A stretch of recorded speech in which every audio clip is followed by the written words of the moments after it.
მოიცელქებ მაიმუნო აღარ გინდა მეტი დახტის 4 მაიმუნი ფერად საწოლზე ჩამოვარდა ერთი დაიტკინა ფეხი დაურეკა დედამ ექიმს ექიმი კი ამბობს მოიცელქებ მაიმუნო აღარ გინდა მეტი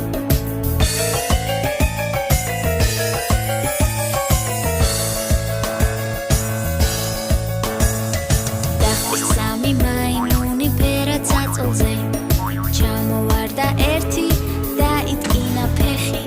დაურეკა დედამ ექიმს ექიმი კი ამბობს მოიცელქებ მაიმუნო